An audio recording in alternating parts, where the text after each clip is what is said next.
Au programme, témoignages, émotions, partage, mais surtout motivation, sans oublier la bonne dose de bonne humeur, mais surtout d'humeur, sinon d'humour exigé dans cette émission. Bonjour à tous et bienvenue dans...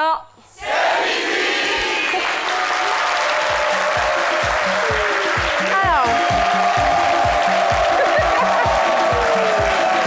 on va dire que pour le partage et les témoignages, on peut compter sur notre appel à témoins, c'est vrai, mais aussi sur le sage Cassie. Que dis-je, pardon, le doyen Cassie, que je vous demande de saluer, s'il vous plaît.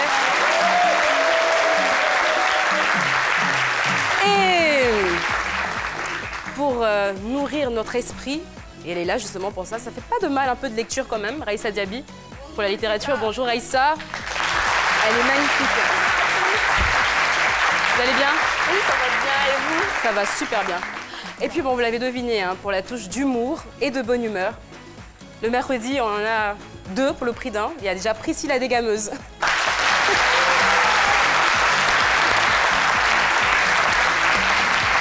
Les choses serrées. Priscille, ça va, tout va bien? Ok.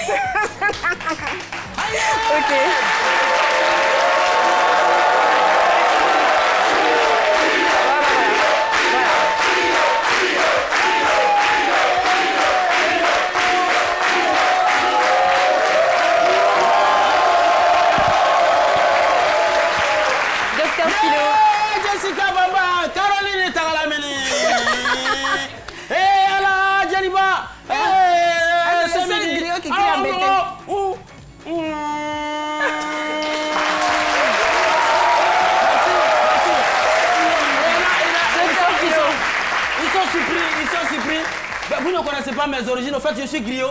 Ah, ça oui, s'entend. c'est mon père qui m'a légué ça en fait. Vous savez que nous, quand vous arrivez au Mali, vous avez Djikoroni, vous passez par Kouloumba, Kouloumba, Laviabougou, Lavabougou, Sirinabougou. Siranasira, c'est mon village qui est là. Et je suis griot en plein temps. Voilà. C'est le travail de mon père, c'est une continuité dans ma famille. Je suis griot, mais j'ai renié mon papa aujourd'hui. Ça fait que je le... Non, c'est bon. Mais j'ai gagné rien dedans. Il fait chaud, c'est moi qui écris. Wow, wow. Même depuis le matin, j'écris à 5 francs. Qui m'a donné quelque chose? Bon, la façon d'écrire. Non, mais c'est pas fini encore. La journée n'est pas terminée. Peut-être que... Non, mais il n'y a pas la façon dedans. Il n'y a pas la façon dedans. Mon acide, là, il avait ma bouche à ça. Mais pourquoi vous ne donnez pas l'argent? C'est pas bon acide. Non, maman, quel pas bon. Non, c'est que votre voix n'est pas efficace. Parce que normalement, un vrai griot, dès qu'il finit, tu ne peux pas t'empêcher de donner un petit billet. Wow. Tellement il gère bien les atalakou. Si vous n'avez pas d'argent, c'est que... Voilà. Avec tout ce que j'ai fait là, c'est que vous-même, vous n'êtes pas de bonne foi. Parce que... Pas du tout. Alors aujourd'hui, nous allons parler de musique. Et on le sait tous, j'ai envie de dire que la musique est un cadeau de la vie. Elle existe pour consoler, pour récompenser, elle aide à vivre. Et je pense que tous ces mots traduisent bien l'histoire, sinon le parcours de notre invité du jour. Le thème retenu pour cet appel à témoins, j'ai été renié par mon père à cause de ma passion pour la musique. On en saura un tout petit peu plus, mais déjà, le portrait avec Ange. Son nom à l'état civil est Siaka Sanou. Il est originaire du Burkina Faso. Célibataire et père d'un enfant. Siaka, notre invité, a passé toute son enfance en Côte d'Ivoire. Il est aujourd'hui installé en Europe depuis plus de 7 ans, où il exerce en tant que musicien. Siaka a été un enfant rejeté, resté dans l'ombre depuis plusieurs années. Il veut briser le silence. D'entendre son témoignage. Alors je vais vous demander d'accueillir notre invité témoin du jour, Sianou Siaka. Il vit en France, il est artiste-chanteur, il débute très tôt dans la musique et aujourd'hui il est là justement pour nous parler de son expérience qui n'a pas été facile. On le reçoit sous vos ovations, s'il vous plaît. Sianou Siaka.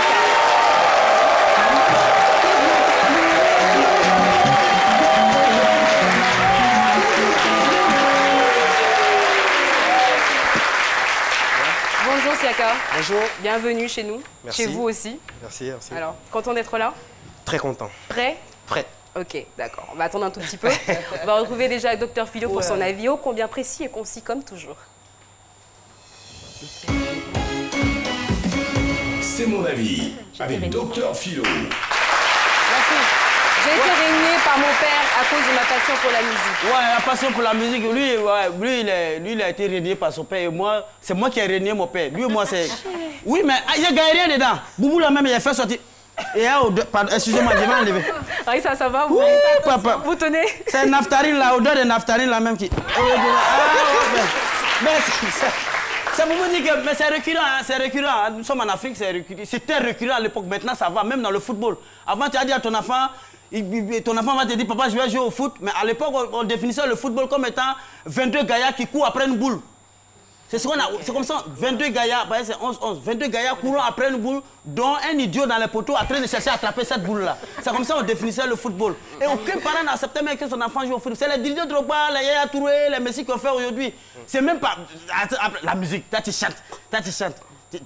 Ça te donné quoi dans la vie? Les parents n'acceptaient pas. Et je vais vous dire quelque chose. Les parents, je vais profiter pour vous dire, vous n'allez jamais prospérer dans un métier. C'est-à-dire, je ne sais pas s'il y a une conjonction de subordination dans un métier dont le père... C'est pas grave. Dont le père s'oppose. Exactement. Ça n'oppose. Ça, je peux pas dire que ce soit ça, mais bon, c'est ça. Voilà. Donc vous faites un métier, si le père compte, nous c'est ce que nous appelons, chez nous les mandingues, nous les gros, la baraka. Vous n'allez jamais voir la baraka dedans. Vous êtes là, vous faites la musique, votre père ne vous a pas béni, et quelqu'un, vous faites des albums. Et quelqu'un lui fait seulement un single, souvent même là, c'est un mini-single seulement même. Et puis ça prend, toi tu comprends, alors que toi tu fais 52 chansons sur un seul album, et ça prend. Et souvent même c'est au 52e album, au plus le deuxième morceau même qui marche. Vous êtes étonné, parce qu'il n'y a pas la baraka, il n'y a pas cette grâce des parents là-dedans. Donc je ne vais pas vous blaguer, le père, c'est quoi on dit père dans la famille. Papa, c'est lui qui a essayé de bader, tout ça les poils, c'est le chef de famille. Et c'est lui qui donne les bénédictions, c'est différent de la mère. Voilà, c'est différent de la mère. La maman, on sait que les femmes, elles vont parler. Je te renie, je te maudis. Faut envoyer 5 000 ça. Tu es mon fils. Mais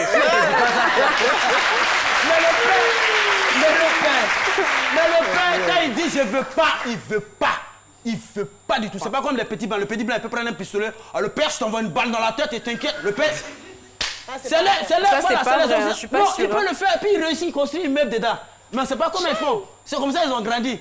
Prends un pistolet, ta main sur ton bâton, mais ta main là est restée comme ça. Et tu peux maudire dedans. En tout cas, je dis que même depuis le fan, tu dis, depuis mais à l'époque, on est dans la bande, on nous dit non, tu vas marier telle fille, tout ça. C'est la tradition africaine. Allez-y, prendre la baraka auprès des parents. Moi, en tant que père de famille, j'ai mon premier fils. Ça ne vaut même pas un mois. Il me voit, il dit non, papa, je vais faire l'immigration, je vais aller en Europe. Je lui ai dit, ok, y a pas, tu veux aller faire l'immigration en Europe, il n'y a pas de souci. Le lendemain, j'ai rangé tous les bagages tout à l'heure. Je l'ai mis dans la voiture. On allait à Bassam au bord de la mer. J'ai dit, nage dans ça là, tu vas partir. Nage, tu vas partir. Et quand je pense que vous êtes père, hein. Alors, il ne peut pas partir. Franchement. Tellement il a pris sa tête. Tu veux partir. Aujourd'hui, la main, il m'a pris celle. Parce que tout celle, la main, c'est rentré dans ses naïfs. Donc, vous avez besoin forcément de la bénédiction. Merci, docteur Philo. C'était la vie de notre docteur, toute catégorie. C'est toujours un grand moment d'émotion. Voilà. Alors, la question retenue pour le micro-trottoir est la suivante. Racontez-nous votre conflit avec vos parents. Si vous en avez. Priscille, vous en avez déjà eu? Comme tout le monde, hein, je pense. Tu suis bêtée, on dit va à l'école, toi tu es dansé. Ok. Et vous? On retrouve Pater Nassemian pour ça.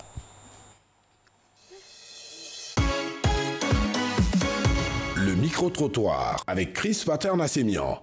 Je suis très heureux de vous retrouver à Marcory dans le cadre de ce micro-trottoir du C-Midi. Un coucou spécial à tous les parents qui nous suivent. Aujourd'hui, ma question s'adresse aux enfants. Racontez-nous votre conflit avec votre parent. Je voulais devenir un grand footballeur demain dans la vie. Maintenant, mon père m'a dit que non, que lui voulait que je sois un pilote. Un pilote. Maintenant, moi, il dit, lui, il ne va pas choisir ce que moi, je veux devenir demain. Donc, ça a devenu un conflit entre nous. Donc, qui c'est qui était là-bas, chez ma grand-mère ici. Ma grand-mère, elle habite à Sikoje, moi, ici au Remblai. Maintenant, mon papa est au Remblai, donc ici, il est venu à Sikoje. Dans ça, maman est partie parler, et puis il a dit de repartir. Quand j'étais en classe de 3e, il devait passer le BPC donc, pour les trucs de rotation. Là. Il allait faire un truc côté EPS. Il dit non, que bon, il doit être médecin, en tant que au moins tu es médecin, c'est bon. Il dit non, que moi, ce que je vais faire, être un prof d'EPS, c'est ce que je vais faire. Parce que comme à l'école, il était très bon en EPS. Bon, maman s'était opposée un peu à ça, mais tout s'est réglé. Bon, ce n'est pas vraiment un conflit, mais il y a la vieille qui a voulu que je fasse le droit. Et comme j'ai fait les affectations pour pouvoir être orientée là, donc l'État m'a orientée en secrétariat, c'est-à-dire en assistant de direction. Donc du coup, je n'ai pas pu faire le droit, j'ai préféré rester en assistant de direction. Donc ça l'a un peu bousculé, mais elle a compris que c'est ce que je voulais faire, donc elle a dû accepter. À un certain moment de la vie, il faut sortir un peu du cadre de vie des parents. Voilà, donc voilà. Moi en tout cas personnellement, c'est ce que j'ai voulu faire et puis bon, ils n'ont pas accepté. pour eux, ce n'était pas quelque chose de beau. Les parents, on les comprend toujours, parce que depuis le bas âge, on n'a fait que les comprendre. Donc si à un moment donné, ils peuvent au moins nous comprendre, ça nous fait plaisir, quoi. Et oui, après ce micro-trottoir, on a comme l'impression que c'est un passage obligé, c'est récurrent dans la vie d'une personne d'avoir un tout petit peu des conflits au niveau des choix de vie. Mais bon, les parents, ils savent toujours, en règle générale, en tout cas, ce qu'ils font et ce qu'ils disent. Notre invité, Sanou Siaka, je rappelle, vous vivez en France, vous êtes un artiste, chanteur, percussionniste. Vous avez débuté très tôt dans la musique. Depuis votre enfance, vous êtes passionné de musique. Votre père n'a jamais voulu que vous fassiez ça. Voilà, on se demande bien pourquoi. Vous êtes quand même entêté, vous avez persisté. Et aujourd'hui, vous êtes sur notre plateau pour nous raconter la suite de cette histoire, sinon déjà le début. Puis on va savoir si tout s'est bien passé, est-ce que papa a eu raison ou pas. Alors, moi je veux savoir, dans quel type de famille vous avez grandi? J'ai grandi dans une famille griot. Ah d'accord. Voilà, griot. On est dans la cour. Quand tu es là, dans la cour, il y a la musique, il y a la danse, il y a tout. Donc du coup, tu n'es pas obligé de sortir pour aller apprendre la musique quelque part, non. Donc moi j'ai grandi, donc du coup j'ai vu que non, voilà. C'est ma passion qui est là, quoi. Donc je sais que je peux arriver dans ça. La musique, c'est toute voilà. votre vie. C'est ma vie, c'est mon tout, la musique. Voilà, je ne peux pas faire un autre métier si ce n'est pas la musique.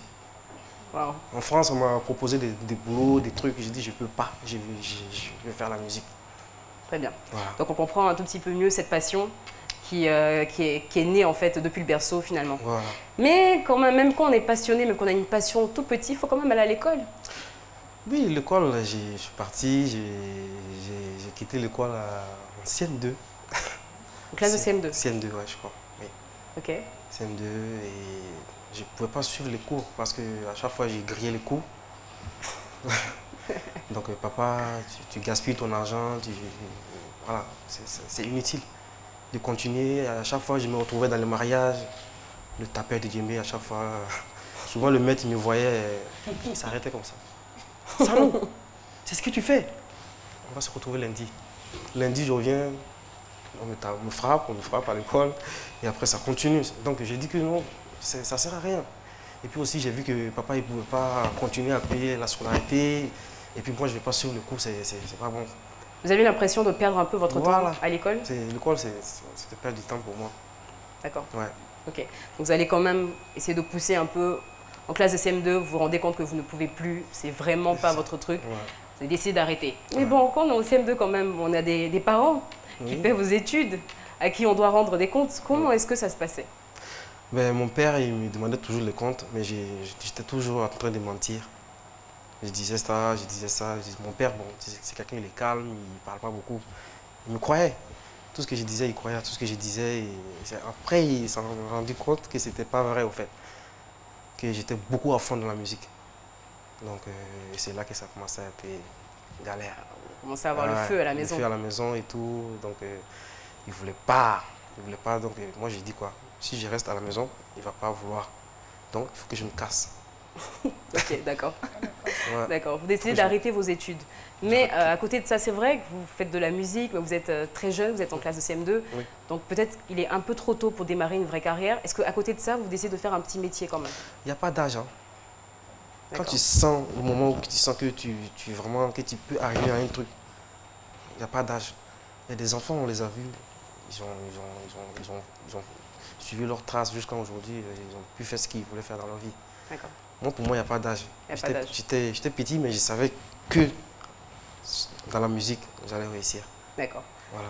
À un moment donné, il faut quand même affronter le père. Il faut le regarder droit dans les yeux, il faut lui dire, écoute papa, moi, je ne veux pas faire autre chose à part la musique. Est-ce que vous avez fait cette démarche? Je ne pouvais pas. Moi et mon père, je ne me suis jamais assis à côté de mon père comme ça. Papa, je vais faire ça. Ou soit dire un truc, j'ai toujours eu peur de lui. Il était sévère? Je ne sais pas si c'est le signe de respect ou c'est, je ne sais pas, chez nous, de la manière dont on a été éduqués. J'ai jamais eu le... Même quand je bossais avec lui, pour lui dire, papa, j'ai faim, donne-moi l'argent, je vais la manger, je vais acheter à manger. Je n'arrivais pas à le dire. Des fois, je pouvais prendre le matin jusqu'au soir, je ne mangeais pas. Justement, vous bossiez avec lui oui. Dans quoi exactement? Tailleur. D'accord. Vous coudez les sacs de voyage, les sacs à la couture, quoi. Donc après les études, vous êtes venu à côté de, oui, côté de votre père? Je bossais avec lui et j'ai vu que non, ça c'est pas mon truc. Moi, je ne suis pas fait pour aller m'arrêter. Bonjour madame, il y a les sacs à vendre. Des fois, on te dit, bon, il n'y a pas d'argent, casse-toi. Donc du coup, j'ai vu que ce n'était pas mon truc ça. Moi, je veux le public. Moi, le show. Voilà, le show où il y a du public. Ok. Donc là, visiblement, votre décision est prise. Vous avez choisi votre camp, comme on dit. Ouais. Mais en même temps, vous vivez sous le toit de quelqu'un qui vous dit fais ça et vous dites non, je ne fais pas ça, je vais faire ce que je veux. Après, j'étais plus chez lui. Hein. Ah bah oui, justement, normalement c'est la conséquence. Donc à un moment donné, vous avez dû partir de la maison. Voilà, c'est ça. Parce que si je restais, tu sais, les voisines, les voisins, ils sont toujours là à te démoraliser. Tu sais, c'est ton père. Hey, c'est pas bon, il va te maudire, il va te faire ça, il va te faire ça. Ça, c'est oui, ça, c'est en Afrique ici. Ça, c'est en Afrique ici, ça, c'est notre mentalité. Mais est-ce que votre père vous a clairement dit pars de chez moi parce que si tu ne veux pas travailler, tu ne veux pas aller à l'école, ça ne sert à rien que tu sois Il ne me l'a pas dit, mais quand je suis parti et quand je me sentais seul, quand j'entendais les enfants dire ouais, je vais aller voir mon père, je vais aller voir ma mère, je vais en famille, c'est la fête, voilà. C'est là que je me sentais tout seul. Je dis, hey, moi j'ai pas de famille. Oh pourtant ma famille est à Tokoubé, tout près là. Ah. Et quand vous êtes parti, vous étiez où? Quand vous êtes parti de la maison, vous étiez où? J'étais à Koumassi. Vous dormiez chez mon pote musicien comme moi. En fait, mon père, il pensait que c'était des délinquants, c'était des fumeurs de drogue. Donc, j'ai vu qu'il avait peur pour ça aussi. Donc, mais après, voilà, il faut me laisser suivre ma trace, quoi. Donc, vous assumez, vous prenez votre valise, comme on dit, votre sac à dos. Vous allez suivre votre aventure personnelle. C'est ça. Et quand vous arrivez dans cette seconde famille, finalement, parce que lorsqu'on est musicien, on grandit avec des gens, on partage, ça devient une deuxième famille. Qu'est-ce qui va se passer? Est-ce que vous allez être accueilli comme vous l'expériez ou... Oui, j'ai été accueilli parce que lui-même m'encourageait, mon ami, parce qu'il fait le même métier comme moi. Donc du coup, quand il y a les mariages, les trucs, on partait ensemble. Ça, c'est différent des troupes de danse, des chorégraphies et tout ça, c'est différent. Ça, je faisais pour avoir des sous, mais quand je partais dans la compagnie, c'était pour vraiment apprendre un truc. Les ballets, les chorégraphies, les rythmes, les différents rythmes de l'Afrique de l'Ouest, même centrale et tout. Donc du coup, j'étais obligé de faire ça pour avoir un peu de sous et puis repartir dans la troupe. Parce qu'ils ne voulaient pas qu'on aille faire les mariages. Parce que ça se déconcentre. Parce que si tu veux faire le mariage, tu gagnes des sous, mais tu ne peux pas continuer à faire voilà. Donc au moment où vous avez l'impression d'avoir trouvé votre indépendance, vous avez l'impression que vous contrôlez votre vie, vous allez vous rendre compte que finalement la décision de papa, sinon de votre père, va avoir un impact sur le groupe dans lequel vous êtes. Voilà. Qu'est-ce qui va se passer? Et le chef m'a dit, bon, tu sais quoi, toujours l'esprit africain. Ton père m'a dit qu'il ne faut pas que tu vas faire la musique parce que moi, je ne veux pas de problème, donc je veux que tu t'en ailles. Votre ami? Mon chef. Mon chef, voilà, mon chef du groupe. Donc je l'ai supplié et tout, je ne sais pas où partir et tout. Je lui ai expliqué même comment je suis à la maison et tout, il ne voulait pas comprendre. Il ne veut pas comprendre parce que mon père a dit de partir, voilà. Ok. Lui, il m'a dit de partir, il m'a rejeté aussi. Et donc, du coup, j'ai dit, bon, qu'est-ce que je vais faire? J'ai réfléchi. Je me suis dit, ah, on dirait que papa, il a raison.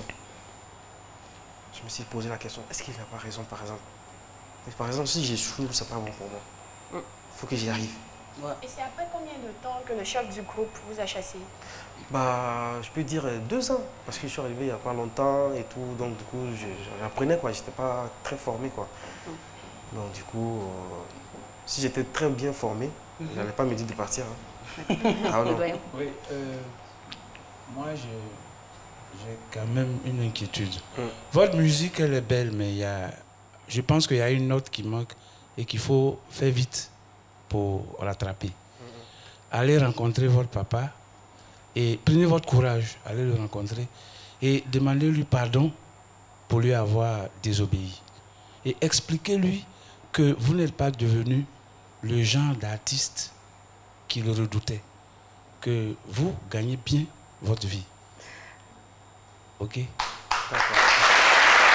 Bon, ça, on ne sait pas encore. Dans le développement, peut-être qu'on saura si aujourd'hui vous gagnez pleinement votre vie. Donc là, vous partez de chez vos parents. Oui. Vous arrivez dans votre groupe qui est censé être une autre famille. Vous êtes exclu encore de ce groupe-là. Oui.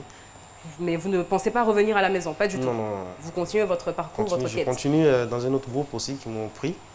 Et c'est là que je suis resté. Le groupe qui s'appelle Moulato. peut-être qu'il me regarde aussi. Voilà. Vous étiez dans le groupe, mais vous dormiez où?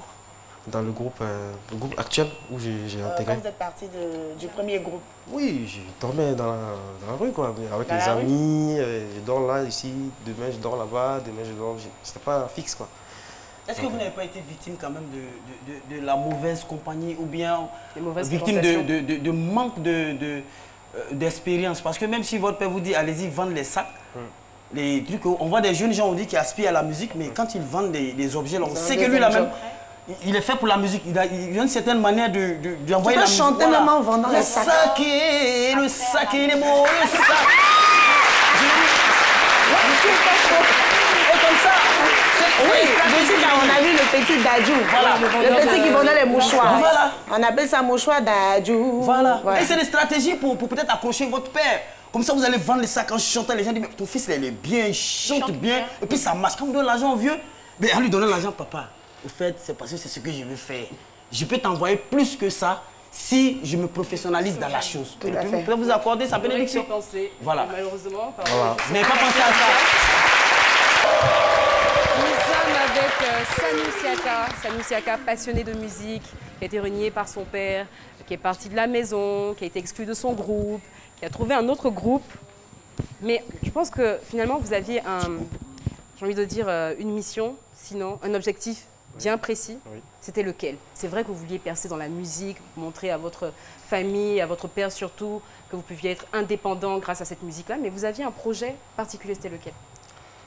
Mon projet, c'est de pouvoir m'en sortir et mettre les parents dans un bon endroit, quoi. Parce que là, quand tu regardes là où ils habitent, quand tu vois les financements, il n'avait plus d'espoir, quoi. Parce que moi, je voyais papa tomber, quoi. Je le voyais tomber. Parce que lui, il ne voyait pas ça.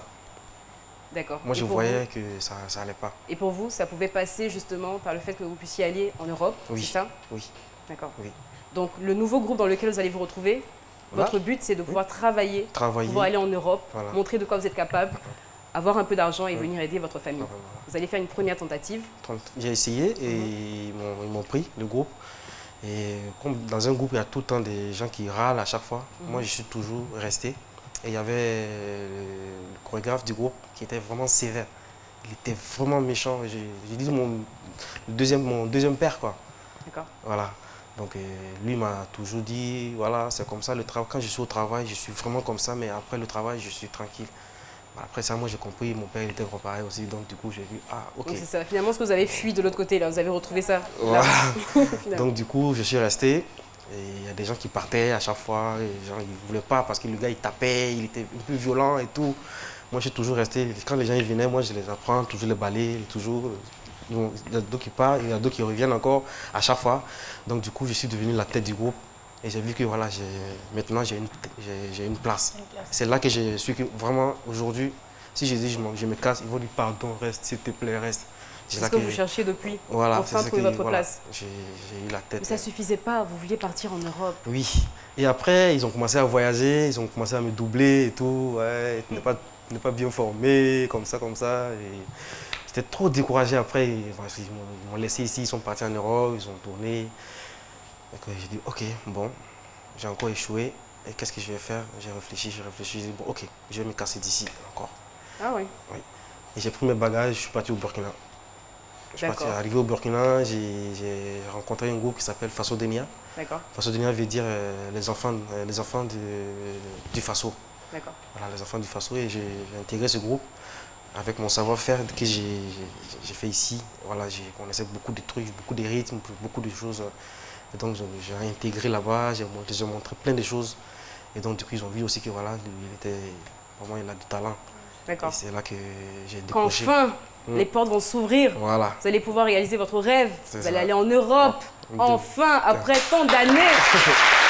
Après tant de sacrifices et de souffrances. Voilà. Vous arrivez en Europe. Vous êtes content? Content. Première question, est-ce que vous pensez à Calais, comme on dit? À Calais, non. Non? Non. Non. Vous êtes sûr? Non, non. D'accord. Non. Ok. Je ne voulais pas caler parce que au Burkina, les gens ne calent pas trop. Ouais. Au Burkina, c'est le pays vraiment... Oui, c'est où on cale? D'accord. Voilà, c'est une expérience que j'ai vécue, je sais de quoi je parle. Mais ça, ce n'était que le début, parce que vous allez en Europe, vous allez faire une jolie rencontre, une très belle rencontre, qui va changer votre vie. C'est quoi la rencontre? La rencontre, j'ai rencontré une Française qui m'a vu jouer, qui était... Voilà. Elle aime ça. Alors, Et donc, du coup, quand je suis revenu au pays, elle est venue me voir au pays, j'ai présenté la famille et tout, elle voulait connaître ma famille, mais je n'ai pas montré mon père. Pourquoi? C'est normal, c'est chaud là-bas. Parce que je ne sais pas si ça allait, je ne sais pas trop. Non, mais s'il voyait la femme blanche, il allait quand même... Ah bon? On connaît nos parents. Lui, au moins, il avait une femme blanche. Comment? Lui, au moins, il est venu avec une femme blanche, ça allait passer. Préjugé. Non, mais c'est vérifié. Donc finalement, cette rencontre, elle va se solder par un mariage. Vous allez vous marier. Vous allez pouvoir aller voyager, aller venir comme vous voulez, sans aucun problème. Sans problème. Mission accomplie, j'ai envie de dire. C'est accompli, ouais. C'est ce que j'ai... Voilà. Moi, je ne voulais pas rester dans un groupe et puis partir et puis revenir, partir, revenir. J'ai vu des gens qui sont partis au moins 10 000 fois, mais après, ils sont calés au pays. Ils ne veulent plus repartir. Quand ils montent leur passeport, tu te dis « Oh, mais c'est pas vrai. Qu'est-ce que ça fait ?» Et donc aujourd'hui, quel est votre... où est-ce que vous êtes basé déjà? Où est-ce que vous vivez? À Toulouse. À Toulouse, d'accord. Et vous vivez pleinement de votre art là-bas? Oui. Tout se passe bien? Tout, la musique. Aujourd'hui, vous considérez que vous avez réussi? Maintenant, il y a une bonne question. Vous êtes parti, vous avez travaillé, vous êtes marié, comme vous dites, vous avez réussi. Est-ce que vous envoyez un peu d'argent aux parents? À papa. J'envoie. Même en étant ici, j'envoyais l'argent. Mon père, il ne voulait jamais de mes sous, quoi. Votre père refusait de prendre votre argent? Jusqu'à présent, il ne voulait pas. Vous envoyez combien comme ça? Non, ça dépend. Non, mais attendez, ça dépend de quoi? L'argent, c'est de l'argent, même si c'est... Non, le vieux est fâché, là. Il faut que la cagnotte augmente. Est-ce que vous avez essayé de demander pardon? À chaque fois, tu vois, ce que je disais, le voisin, il disait toujours, allez, va voir ton père, va demander pardon. Mais à chaque fois, quand j'essaie d'y aller, quand je vois le visage, ça me décourage. C'est-à-dire, il ne me donne pas l'envie de venir. En fait, moi, j'avais toujours peur. D'accord. J'avais toujours peur, il ne voulait pas même, il voulait pas, il était... Moi, je suis quelqu'un, je suis beaucoup fier, en fait. Je suis un peu fier de moi, mais je ne sais pas pourquoi, ce côté, j'ai pris ça de qui, mais je ne sais pas. On se demande bien. Alors, on a plein de questions sur ce plateau. Jessica, on suppose que vous aussi, vous en avez. Il paraît que le papa refusait. Le papa, quand il sait que l'argent vient de lui, il refuse. Oui, donc, il est obligé de passer par ses soeurs donner à la soeur, pour pouvoir... Faites les besoins à la maison et tout. Voilà, c'est pas grave si papa ne prend pas. Aujourd'hui, moi, je me dis, papa, il avait raison. Mais je me demande pourquoi ne pas prendre mon argent. Je ne comprends pas. Mais ça, on ne sera pas. Je veux dire que la seule personne qui a cette réponse-là, c'est votre père. Donc je pense qu'il faut essayer, comme le sage a dit, de rentrer en contact avec lui, même par personne interposée. Si j'ai l'occasion, de voir mon papa en face ou avec des gens pour lui dire pardon et de le serrer très fort et de lui demander pardon, je le refais. J'ai vraiment... C'est ce que j'ai... On vous le souhaite. Mon rêve, c'est ça. C'est tout ce qu'on vous souhaite, en tout cas. Alors, comme je disais, on a des questions, vous en avez également. Heureusement qu'il est là dans cette émission. Paulus pour les réactions des téléspectateurs. Merci. Vos réactions nous intéressent avec Paulus Agathon.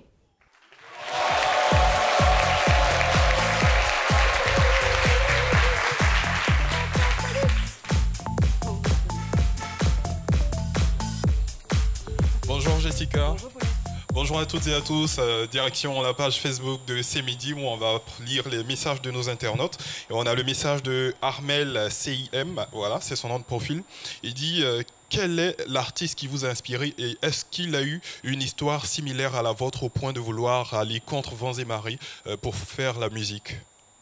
L'artiste. Ou le percussionniste.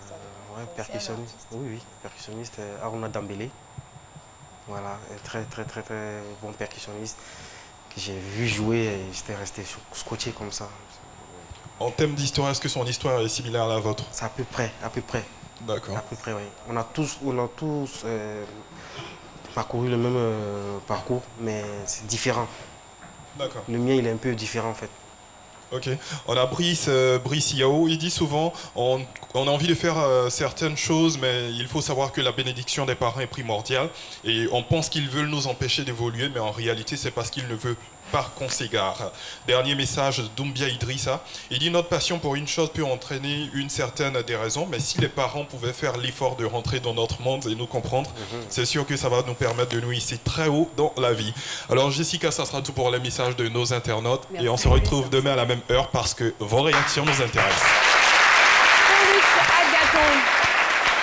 Alors, Monsieur Sen, aujourd'hui, vous avez eu votre parcours, vous avez eu des hauts et des bas, mais vous vous êtes resté accroché à votre vision parce que je pense que depuis le début, vous aviez une vision. Aujourd'hui, vous regardez dans votre viseur, est-ce que si vous deviez refaire votre vie, vous feriez exactement les mêmes choix? Toujours le même choix. Exactement. Exactement. Alors, vous êtes parent, vous êtes père? Oui, j'ai un fils, un garçon de 7 ans. Quel type de rapport vous avez avec votre fils? Avec ce que j'ai vécu, donc je suis vraiment proche de mon fils. Voilà, quand je suis avec mon fils, c'est comme deux gamins qui jouent, quoi. On est vraiment, voilà, ce qui m'est arrivé, il ne faut pas que ça arrive à mon fils. Je vous entends parler Ah oui, c'est votre fils qu'on voit là sur la photo. Il doit être très fier de vous, comme nous d'ailleurs. Voilà. J'imagine, je vous écoute parler. Aujourd'hui, vous êtes père, vous avez accompli des choses, même si vous continuez encore votre route, mais on sent que vous souffrez toujours de cette absence de votre père, parce que vous avez envie justement de sentir dans ses yeux qu'il est fier de vous, pouvoir lui raconter, pourquoi pas, vos moments de faiblesse, vos hauts et vos bas. J'ai envie que vous regardiez cette caméra-là, et puis vous adressez un message justement à tous ces parents qui ont des enfants, qui ont envie de se lancer dans une carrière, et qui se disent, par peur justement, parce qu'ils ont envie de les protéger, qui se disent non, je ne peux pas te laisser faire. Qu'est-ce que vous leur dites? C'est que je peux leur dire de nous écouter aussi. Voilà, de nous écouter parce que des fois, quand on a notre vision, la vision des parents et la vision des enfants, c'est pas pareil, c'est vraiment pas pareil. Donc, de nous laisser tracer nos chemins. Voilà. Et à ces jeunes qui se disent je veux percer dans la musique, mais qui s'imaginent que ça va arriver juste un matin comme ça, par un coup de baguette magique. On a vu avec votre parcours que ça n'a pas été tendre. La vie n'a pas été tendre, vous avez eu des hauts, des bas. Ça ne s'est pas fait du jour au lendemain et vous continuez d'ailleurs. Qu'est-ce que vous pouvez dire à ces jeunes qui sont attirés juste par les strass et les paillettes finalement de ce métier? De beaucoup réfléchir avant de se lancer. Ouais. Parce qu'aujourd'hui, j'ai compris, j'ai eu des parcours vraiment... Je ne souhaite même pas que mon fils vive ça, quoi. Donc, avant de se lancer, il faut vraiment être sûr avant de se lancer. Voilà, ce que moi je peux dire. Merci infiniment. Bon, on ne va pas vous laisser partir. Tout à l'heure, vous avez parlé justement de percussion, de votre inspiration, de votre modèle. Mais on a hâte d'entendre ce que vous savez faire. D'accord. Voilà.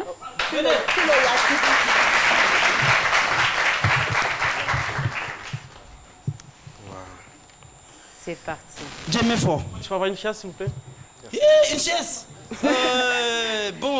Allez, on va trouver une chaise. C'était pas prévu, mais un bon Djemé, il fait à n'importe quelle position. Hein. Allez. La position. Ouais. Allez-y. On sait que vous êtes fort. La chaise est là.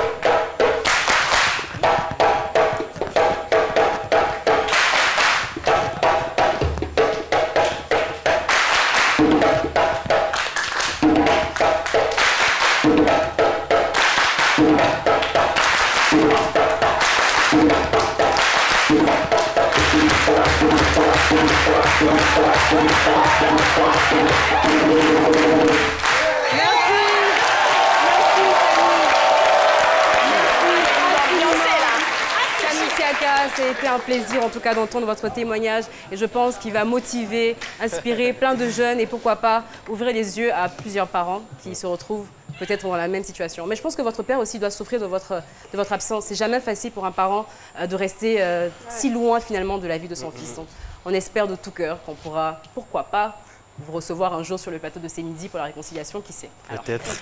Oui, le sage, je voulais rapidement ajouter une anecdote. Il y a l'enseignant qui demande au major de sa classe qu'est-ce qu'il compte être plus tard. L'enfant répond tout simplement heureux. Ah oui. Alors l'enseignant dit mais non, je veux dire, il dit non monsieur, si je vous ai compris, c'est plutôt vous qui ne me suivez pas. Donc la finalité de tout ce que nous faisons, c'est le bonheur. Et ce bonheur est basé sur l'amour.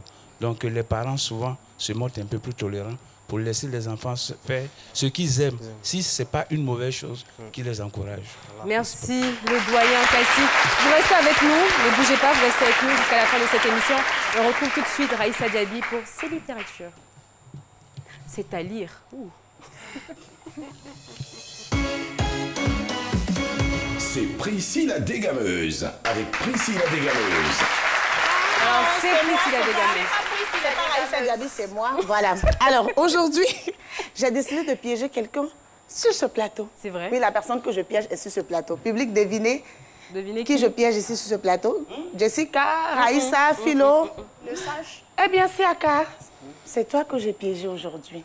Ou que c'est toi que j'ai décidé de piéger aujourd'hui. Tu as toujours envie de demander pardon à papa? Oui. Tu as toujours envie de l'embrasser? Oui. Vas-y.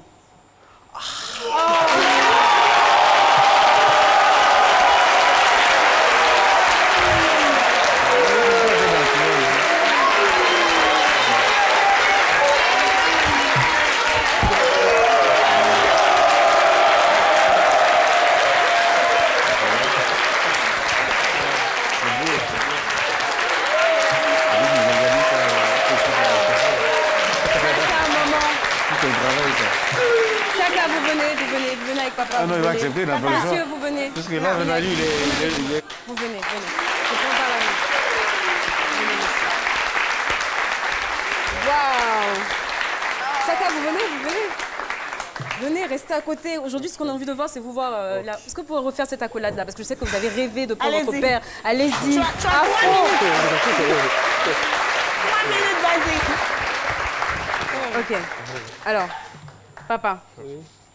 Vous allez m'aider? Jessica, je pense que là, papa ne va pas parler pour le moment. D'accord. Chaka, voici papa. Après combien d'années, après tout ce temps, papa est là? Donc, je peux parler en français ou en bambara? Comme tu veux. Voilà. Comme vous voulez. Bon, ma fille, il y a une mini-yala, voilà, c'est ça. Il te met un bain, il te met un bourreau, tout ça là, voilà. Nous avons quelques familles là. Voilà, nous avons des familles là. Donc, nous sommes dans la canania pour que nous puissions pour que quand c'est là, voilà, nous faisons des délinquants, nous faisons des fonds rédiens, nous faisons c'est-à-dire qu'à la place, nous avons des signaux locaux. Donc, nous avons des gens qui ont femme, voilà, nous avons encore.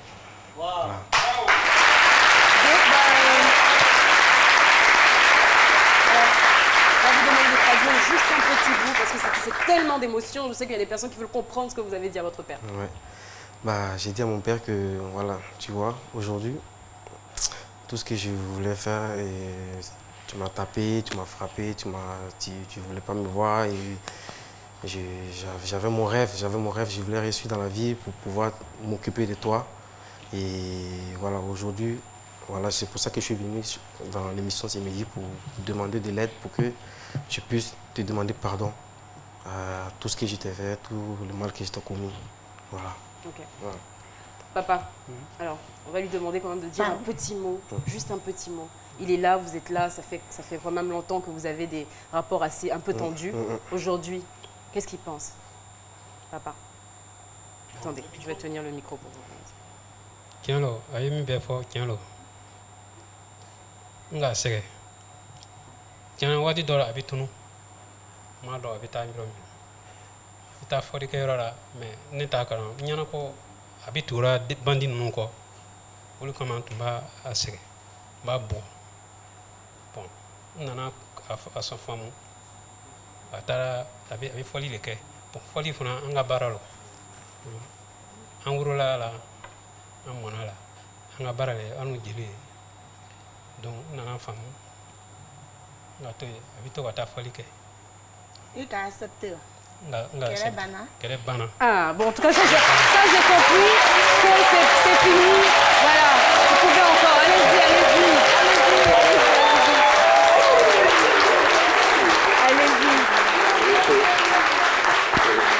Alors en tout cas, on a compris que c'est fini. Le papa, il a accepté. Siaka, si vous êtes content, nous on est plus que contents pour vous. On est très contents. Parce que qu'on le veuille ou non, on ne peut pas avancer sans avoir au moins la main de nos parents. C'est très important. Et aujourd'hui, ça là, c'est un message pour toutes ces personnes qui se retrouvent dans la même situation peut-être. Essayez de retrouver vos liens, c'est très important. On ne peut pas avancer comme ça sans les parents, on a besoin d'eux. Ce sont nos guides sur terre. En tout cas, merci. Merci papa. Merci. Merci Siaka. Et surtout, merci à toi, Précis. Aujourd'hui, j'ai décidé de laisser un peu de côté mes intellos. Vous les connaissez, les meilleurs gars qui ont les meilleures réponses dans la ville. Mais mercredi prochain, on va se retrouver avec un micro-trottoir. Et justement, vous avez un événement là, je pense que samedi, il y a un casting par rapport à... Oui, Moussoko Noir et Belle. Donc, toutes les filles qui ont un beau teint noir naturel, rendez-vous à Marcory à 8 h ce samedi. D'accord, très bien. Merci, Siaka. On va vous laisser partir. Et cette fois-ci, c'est bel et bien la belle Raïssa Diaby dans ce calibre. C'est à lire avec Raïssa Diaby. C'est mieux comme ça ou c'est mieux sans ça? Comme tu Alors, la semaine dernière, nous avons parlé d'immigration clandestine. Cette semaine, nous avons parlé de déscolarisation et d'ignorance. Et ça, c'est à travers l'œuvre de notre auteur du jour, M. Trabi, qui se titre « Regret », une pièce de théâtre. Dans « Regret », c'est l'histoire d'un monsieur qui déscolarise ses enfants au profit du travail de la terre. C'est vrai, l'économie de la Côte d'Ivoire repose sur l'agriculture, on est d'accord. L'école n'est pas la seule voie de réussite, d'accord, mais c'est la principale voie de réussite. Elle est importante dans la vie d'une personne. Vous savez, aujourd'hui, d'autres vont me dire on est confronté à des crises, les jeunes Ivoiriens ont beaucoup de diplômes mais ne trouvent pas d'emploi. Je suis d'accord, c'est un phénomène, c'est une crise et on prie Dieu pour avoir un jour une solution à cela. Mais ça ne doit pas être pour autant que nous devons donner dos à l'éducation. La primauté de l'école, ce n'est pas les diplômes, non. La primauté de l'école, c'est acquérir la connaissance. C'est pour la connaissance que nous partons à l'école. C'est pour ça que j'ai choisi Regret de Trabi aujourd'hui, une belle pièce de théâtre qui met en avant l'importance de scolariser un enfant. Vous savez, quand on meurt, on n'emporte pas les diplômes dans la tombe. C'est avec notre connaissance quand on part. Raison pour laquelle, quand chacun de nous ici lira Regret, on va tous se rendre compte de l'importance qu'on doit accorder à l'école et pourquoi scolariser nos enfants. Donc, je vous conseille cette semaine de lire Regret de Trabi, une belle pièce de théâtre de 105 pages, disponible dans toutes les librairies Carrefour en Côte d'Ivoire. On se retrouve la semaine prochaine pour un nouveau thème. Merci. Merci Raïssa Diaby. Et la lutte pour la scolarisation continue, bien évidemment. Alors, on va saluer quand même notre public. École de spécialité multimédia d'Abidjan, ESMA. Signalez-vous, comme on dit chez nous. Le responsable Conan Anselme, coordinateur pédagogique. Et évidemment, on n'oublie pas le fan club, c'est midi.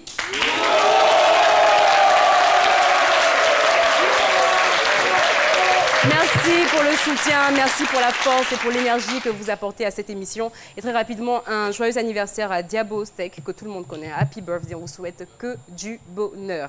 Alors, on va terminer cette émission. On a commencé en musique, on va la terminer bien évidemment en musique avec un invité surprise. Il s'appelle Ibrahim Diabaté, il est originaire du Mali. Diabaté, c'est son nom de scène.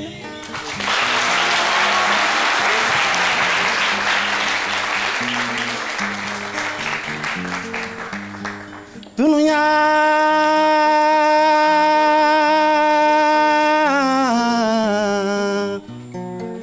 Dunia be manegela de dunia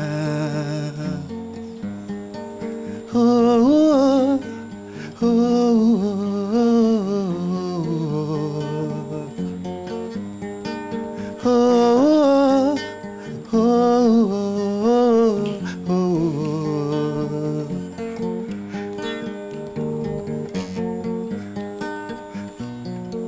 Dobe wolo masaya la dunya Ubelaba fantaya la dunya Dunya be manegela de dunya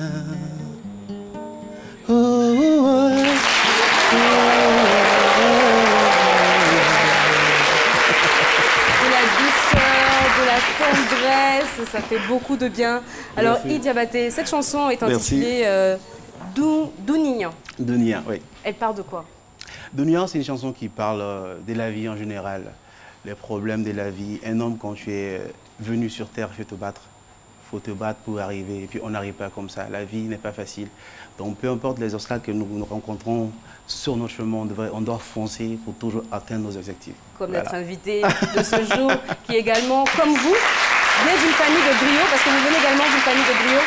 Vous avez, on va dire, 15 ans de carrière depuis que vous avez décidé de commencer, de vous lancer véritablement dans la chanson. Vous êtes à Abidjan pour un projet bien précis. Vous êtes là pour quoi? Bien sûr. Je suis là à Abidjan pour la réalisation de 3 clips. D'accord. Je fais mon retour dans la musique. J'étais dans le cinéma, ça fait 5 ans, je n'ai pas fait d'album. Là, je reviens avec 3 albums. Mais le premier doit sortir le 2 février. Donc, on est là pour la réalisation de 3 clips. 3 clips. Oui. Pourquoi la Côte d'Ivoire? Bon, je sais un peu, hein, mais bon, je demande quand même, pourquoi la Côte d'Ivoire? La Côte d'Ivoire, c'est un choix personnel, je dirais, parce que tout d'abord, c'est un pays que j'aime bien, qui est très chaleureux. J'aime bien la Côte d'Ivoire. Tout d'abord, merci à tous les Ivoiriens, bonjour. Nous, on profite, on salue tout le monde entier, le Mali, le Burkina, la Guinée. Bonjour la Côte d'Ivoire, bonjour le Mali, bonjour l'Afrique. Les artistes, généralement, quand ils viennent en Côte d'Ivoire faire les clips, c'est à cause de nos jolis ponts, nos plateaux là. Pourquoi on voit ça dans Bien sûr, les enfilés. Alors, c'était un plaisir de vous recevoir sur le plateau de C'est Midi. Donc, je rappelle que vous êtes là pour réaliser 3 clips pour votre nouvel album. Vous signez votre grand retour. Bien sûr. On est content que vous soyez là, en tout cas. Merci, restez avec plaisir nous. pour moi. Ne bougez pas, faites-nous un petit truc, parce que l'émission est terminée. On va la terminer en musique, n'est-ce pas? On l'a démarré avec beaucoup de bonne humeur, de tendresse, d'amour.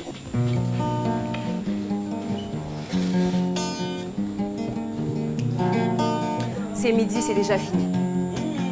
Malheureusement. Mais on se retrouve demain avec la même bonne humeur. Peut-être pas la même team, mais la même folie. Allez, à demain.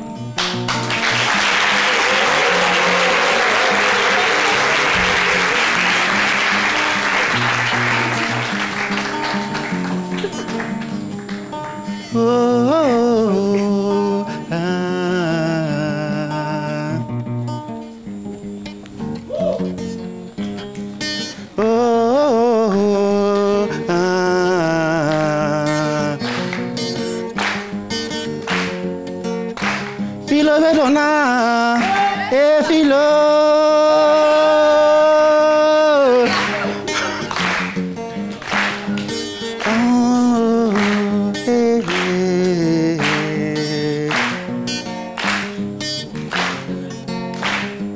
Semidi kadire, semidi kadire.